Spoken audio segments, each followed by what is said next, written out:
हाल, किस मुद्दे ने बनाई किसकी सरकार। रखते हैं हम सब पर नजर, पहुंचाते हैं हम हर खबर। हम हैं ANB न्यूज।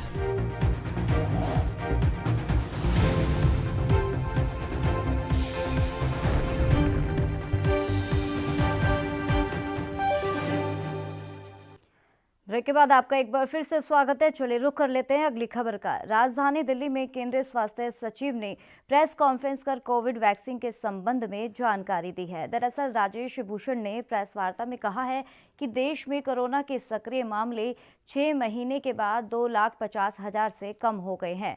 और कोरोना वैक्सीनेशन की प्रक्रिया के बारे में राजेश भूषण ने बताया है कि वैक्सीनेशन के लिए सेशन बांटने की पूरी प्रक्रिया इलेक्ट्रॉनिकली हो गई है। और आपको बता दें कि लाभार्थी को वैक्सीनेशन हुआ ये डिजिटली रिकॉर्ड किया जाएगा और उसे अगला डोज लेने कब आना है इसकी जानकारी भी उसे दी जाएगी। आपको बता दें कि साथ ही इमरजेंसी यूज ऑथराइजेशन जिस दिन हुआ है उसके 10 दिन के भीतर टीकाकरण शुरू होने की पूरी तैयारी है। इन्फेक्शन प्रिवेंशन एंड कंट्रोल, इस पर भी ध्यान हुआ। तो ये हमें ये बताता है कि हम इस स्थिति में हैं कि जिस भी दिन हम चाहेंगे EUA के 10 दिन के भीतर हम उसको EUA का अर्थ है इमरजेंसी यूज ऑथराइजेशन, ये बोलचाल की भाषा में शब्द प्रयुक्त होता है। हमारे मीडिया के मित्र इसी शब्द का उपयोग करते हैं। हमारे कानून में एक्सेलरेटेड अप्रूवल फ्रेज का इस्तेमाल किया गया है। तो जिस भी दिन हुआ, जैसे अब आप जानते हैं कि किस दिन हुआ, उस दिन से 10 दिन के भीतर में ये रोल आउट होने की पूरी तैयारी है। वो बल्क डेटाबेस है and has been populated on to the CoWIN vaccine delivery management system in a bulk manner. So our doctors, our nurses, our medical workers need not self-register themselves on the CoWIN platform. Their data has already been pre-populated. Similarly, our frontline workers, which means people in the armed forces, in state police, in central police, in municipal workers, they also need not self-register themselves because their bulk data is also getting pre-populated. When we would come to the population priority groups, there the provision of registration or editing of data would come. Then the system electronically allows session allocation.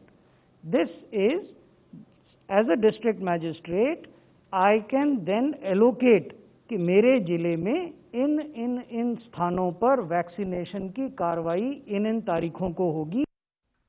तो वहीं भारत सरकार ने corona virus के नए प्रकार के चलते Britain के लिए हवाई यात्रा सेवा पर लगाए गए प्रतिबंध को हटाने का निर्णय किया है। दरअसल केंद्रीय मंत्री हरदीप सिंह पुरी ने बताया है कि बुधवार से ब्रिटेन के लिए सीमित संख्या में उड़ानों का संचालन शुरू कर दिया जाएगा और इसके साथ ही यात्रियों के लिए नए और सख्त नियम भी बनाए गए हैं। और आपको बता दें कि केंद्रीय मंत्री पुरी ने ये कहा है कि हमने तथ्यों के अध्ययन के आधार पर भारत और यूनाइटेड किंगडम के बीच हवाई यात्रा को शुरू करने का ये फैसला किया है। हमने निर्णय किया है कि RT-PCR जांच जो यात्रा से 72 घंटे पहले की जाती है वह पर्याप्त नहीं है।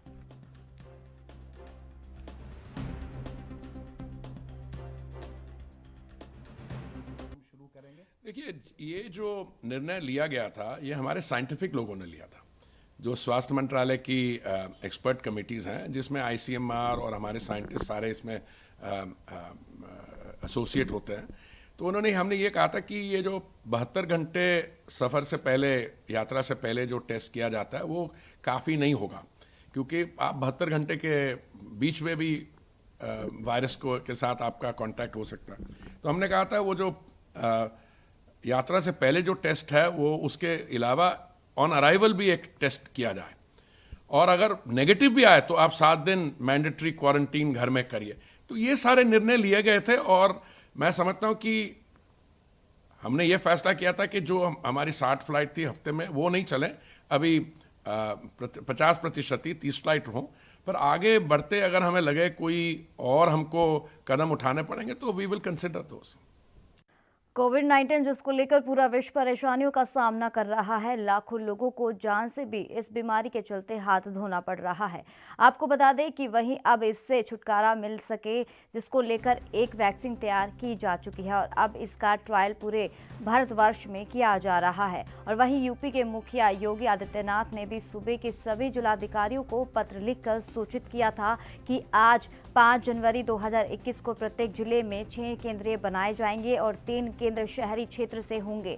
और आपको बता दें कि 3 केंद्र ग्रामीण क्षेत्र से होंगे। हापुड़ जिले के मुख्य चिकित्सा अधिकारी ने हापुड़ जिले में कोविड-19 को ध्यान में रखते हुए 6 केंद्र बनाए हैं और जिसमें हापुड़ जिले की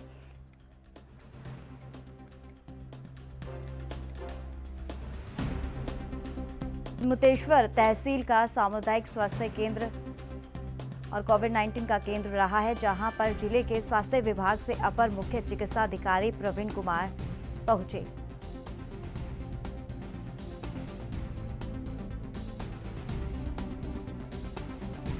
वैक्सीन अभी हमें प्राप्त नहीं हुई है।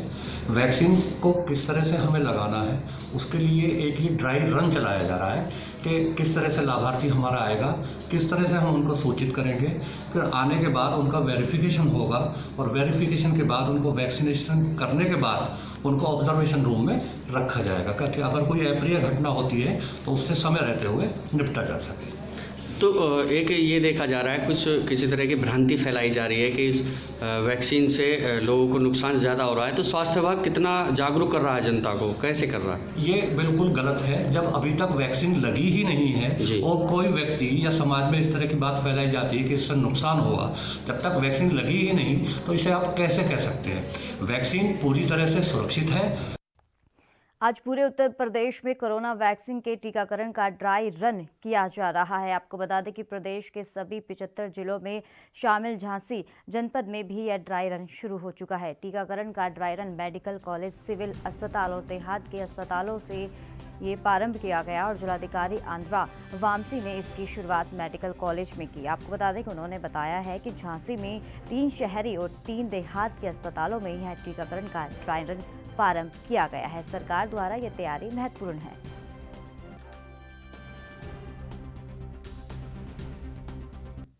आज पूरे प्रदेश में कोविड वैक्सीनेशन की जो ड्राई रन है वो शुरू की गई है, जिसके तहत जनपद झांसी में सुबह 10 बजे से लेकर दोपहर 12 बजे तक ड्राई रन का प्रक्रिया चलता रहेगा। 3 हमारे सेंटर्स है देहात में, जो चिरगांव, बबीना और बरवा सागर है, CHC इसमें है, और 3 हमारा शहर क्षेत्र में है जहाँ पे मेडिकल कॉलेज की 2 सेंटर है 50 बेनिफिशरीज़ के लिए और जिला अस्पताल 25 बेनिफिशरी के लिए और आयुर्वेदिक कॉलेज में 25 बेनिफिशरी के लिए। इस पूर्ण रूप से अगर देखा जाए प्रति सेंटर पे 25 बेनिफिशरीज को ड्राई रन की व्यवस्था सुनिश्चित कराना है। वैक्सीनेटर रूम के माध्यम से भी हो या ऑब्जर्वेशन रूम के माध्यम से भी हो या सैनिटाइजेशन और कोविड इन्फेक्शन प्रोटोकॉल को देखते हुए उनकी जो ऑनलाइन में जो रजिस्टर्ड है बेनिफिशरीज उन सब लोगों का वैक्सीनेशन की एक ड्राई रन, मतलब ये बेसिकली ड्राई वैक्सीनेशन ड्राइव है, वेट वैक्सीनेशन ड्राइव नहीं है। और आने वाले दिनों में कैसे हम लोग इस प्रक्रिया को पूरी तरीके से लागू कर सकते हैं उसका एक डेमो माध्यम से ये सारी चीज़ दिखा जाएगा। तो वहीं राजस्थान के करौली में कोविड-19 वैक्सीनेशन की तैयारियों में चिकित्सा एवं स्वास्थ्य विभाग ने करौली ब्लॉक सहित जिले भर में प्रशिक्षण का आयोजन किया। आपको बता दें कि 10 सदस्यों को वैक्सीनेशन में उनकी भूमिका बताई गई है और ये भी बताते चले आपको कि कोविड-19 वैक्सीनेशन में गठित प्रत्येक दल में 5 सदस्यों को रखा गया है।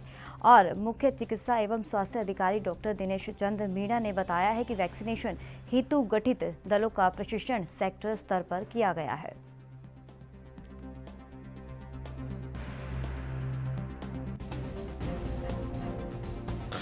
जिले में कोविड वैक्सीनेशन को सफल आयोजन के लिए हमने 60 टीमें बनाई गई हैं। 55 टीमें हमारी सरकारी संस्थानों में हैं, 5 टीमें हमारी प्राइवेट हॉस्पिटल्स में हैं, जिनमें 4 हिंडौन में और 1 हमारी करौली में है। अभी हमारा सभी 55 हमारी सरकारी संस्थान हैं, उनमें सभी वैक्सीनेटर जो टीमें बनाई हैं 60, उनके लिए प्रशिक्षण जारी है और सारे सेक्टर प्रभारी उनको प्रशिक्षण दे रहे हैं। जिले से हमारे जिला अधिकारी उनको चेक करने जा रहे हैं। तो दिल्ली में कई हफ्तों से डेरा डाले किसानों के साथ चल रही मान मनोबल के बीच वित्त मंत्रालय के अधिकारी आगामी आम बजट में कृषि क्षेत्र से जुड़े प्रस्तावों को अंतिम रूप देने में जुटे हुए हैं।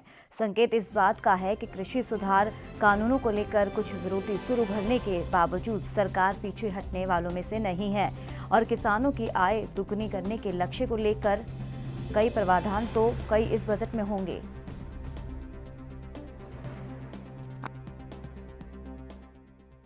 बावजूद कृषि क्षेत्र का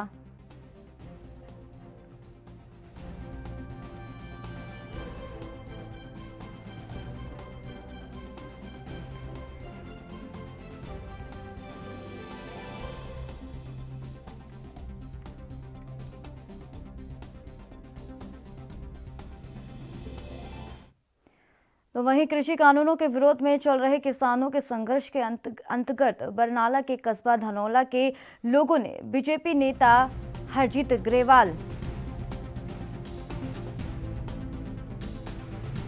का ये सामाजिक बॉयकॉट करने का ऐलान किया था और जिसके बाद बॉयकॉट करने वाले 3 नौजवानों के विरुद्ध धनौला थाने की पुलिस ने देशद्रोह का मामला दर्ज कर एक नौजवान का हिरासत में ले लिया था।